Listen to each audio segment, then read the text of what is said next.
کی جانا میں کون بھولیا کی جانا میں کون ہے بھولیا کی جانا میں کون او بھولیا کی جانا میں کون۔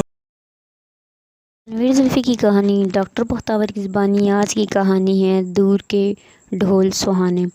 کہتے ہیں جب گیدڑ کی موت آتی ہے تو وہ شہر کا رخ کرتا ہے۔ میری جو شامت آئی تو لاہور کا رخ کیا۔ لاہور سے متعلق کئی افسانے سن رکھے تھے۔ کہتے تھے کہ لاہور لاہور ہے، جو لاہور نہیں گیا وہ پیدا ہی نہیں ہوا، اور کہتے تھے کہ وہاں پر عورت مرد میں تمیز نہیں ہو سکتی، وغیرہ وغیرہ کہتے تھے۔ انارکلی کے کیا کہنے، بس انارکلی ہے اور مال روڈ۔ واہ واہ، قسم خدا کی جنت میں بھی ایسی روڈیں نہ ہوں گی، اور شالامار کیا بتائیں۔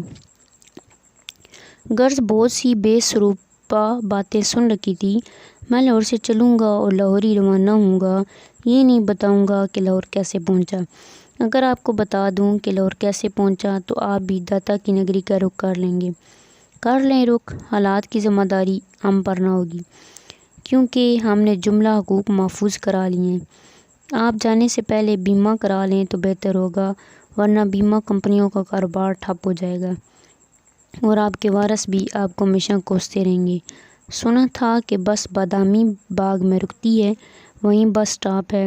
سوچ رکھا تھا بادامی باغ، شاید یہاں باداموں کے درخت زیادہ ہوں گے۔ اگر بادام زیادہ نہ ہوئے تو درخت تو ضرور ہوں گے، چوڑے چوڑے لمبے لمبے پتوں والے، ہرے ہرے، ٹھنڈی ٹھنڈی مہکی مہکی ہوا کے ساتھ، وغیرہ وغیرہ۔ لیکن غضب خدا کا اتنا جھوٹ برا ہوا، بادامی باغ کا وہ باغ تو نہیں ہے، البتہ چنے بھوننے کی بھٹی ضرور ہے۔ وہاں پیں پیں کی آوازیں بالکل ایسے معلوم ہوتی ہیں، کہتے تھے لاہور میں ٹیکسیاں بہت ہوتی ہیں اور پلک جھپکنے میں تمام لاہور میں پھرا دیتی ہیں۔ یہ تو مانا ٹیکسیاں بہت ہیں، لیکن کرائے کا سن کر دل میں تارے ضرور نظر آ جاتے ہیں۔ ایک ٹیکسی ڈرائیور سے ملاقات ہوئی جو ٹیکسی والا نہیں لگتا تھا۔ کہا بھائی انارکلی؟ کہنے لگے ایلو جی، ہوا پہ کے سر گنجا ہو گیا، جے مالش کرانا چاہتے ہو تے کچھ کھرکو۔ لیکن ہم کھرک نہیں سکتے تھے، اس لیے پیدل چلنے کی ٹھانی۔ خوش قسمتی سے ایک غریب کا بان کو ترس آ گیا، اس نے ہمیں سستے داموں انارکلی پہنچا دیا۔ انارکلی پہنچے، لیکن انارکلی کہیں نظر نہ آئی، شاید رخصت پر چلی گئی تھی۔ سن رکھا تھا انارکلی میں ہر شے میسر ہے، لیکن میسر نہیں تو چلنے کے لیے راہ۔ سفید جھوٹ، قسم خدا کی انارکلی میں کاریں بھی رواں دواں تھی، رکشے بھی، اور سب کچھ۔ کہتے تھے انارکلی میں بہت زیادہ رش ہوتا ہے، اتنا رش کہ الامان۔ یہ نظریہ بھی باطل ہو گیا۔ وہاں تو ہوا کالم تھا، آدم ذات دکھائی نہ دیتا تھا، انار کی کلی مرجھائی ہوئی تھی۔ البتہ شام کو چند آدم ذات نظر آئے۔ پوچھا حضرت کیا معاملہ ہے؟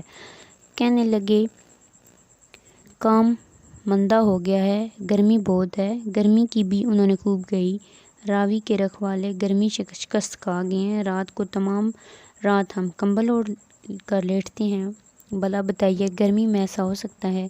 کہتے تھے لاہور اتنا بڑا شہر ہے، اتنا بڑا، ہم لاہور میں داخل ہوئے تو دیواروں پر تھاپے ہوئے ابلے ہمارا منہ چڑھا رہے تھے۔ ایک بڑی حسین بات بھی سن رکھی تھی، جس کے دام میں کئی من چلے فریب کھا کر وہاں چلے جاتے ہیں۔ وہ جی، یہ عورتیں جو ہیں نا وہ بڑی ماڈرن ہیں، بسر عام پھرتی ہیں، چہروں پر گازے ملے، بڑے ناز و ادا کے ساتھ آوارہ گردی کرتی ہیں۔ اے میرے من چلیوں بھائی، بالکل جھوٹ۔ تمام عورتوں کو کمروں میں لاک کر دیا گیا ہے، کوئی باہر آئے تو 2 باڈی گارڈ ساتھ۔ حکومت نے پابندی لگا دی ہے کہ کوئی عورت برقع پہنے بغیر باہر نہ نکلے۔ لیکن گھبرائیے نہیں، یہ پابندی آپ کے لیے نہیں، کیونکہ آپ سمجھ گئے ہیں وہاں جانے کا کوئی فائدہ نہیں۔ روزانہ اخباروں میں پڑھتے تھے آج مزنگ میں مچھروں کی فوج نے حملہ کیا، تو گلبرگ میں دستے حملہ آور ہوئے، اور وغیرہ وغیرہ۔ یہ بھی بالکل جھوٹ ہے، وہاں پر امن و امان کا دورہ ہے، نہ کبھی حملہ ہوا ہے نہ جنگ ہوئی ہے۔ یہ سب لوگ معمول کے مطابق کاروبار کر رہے ہیں، حشاش بشاش ہیں۔ میں یہ بات پورے وثوق سے کہہ رہا ہوں، مقامی لوگوں نے مجھے بتایا کہ بعض شر پسند ایسی افواہیں پھیلاتے رہتے ہیں تاکہ ہمیں مچھروں سے لڑایا جا سکے۔ یہ باتیں تو میں نے حقائق کی بنیاد پر ثابت کی ہیں۔ اسی طرح اصول متعارفہ نمبر 4 کی مدد سے ہم ثابت کرتے ہیں کہ زمین گول نہیں ہے۔ میں نے کیا کہا، آپ کو اس اتفاق نہیں؟ نہیں بھائی، آپ کا سر گول ہے؟ نہیں، ہرگز نہیں۔ آم گول ہے، آلو گول ہے، سنترا گول ہے، گوبھی گول ہے، تو پھر آخر کون سی شے گول ہے؟ گیند گول ہے؟ نہیں بھائی، وہ تو پچک جاتی ہے۔ حقیقی گول تو وہ بھی نہ ہوئی۔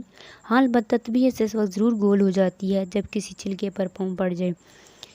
شیخ چلی کی طرح لاہور جانے کی منصوبہ بندی کرتے کرتے شاید میں واقعی کیلے کی چھلکے پر سے پھسل گیا تھا، چاروں شانے چت زمین پر پڑا تھا اور اسکول کے بچے مجھے ایسی ہیئت کو پر کہہ کے لگاتے تالیاں بجا رہے تھے۔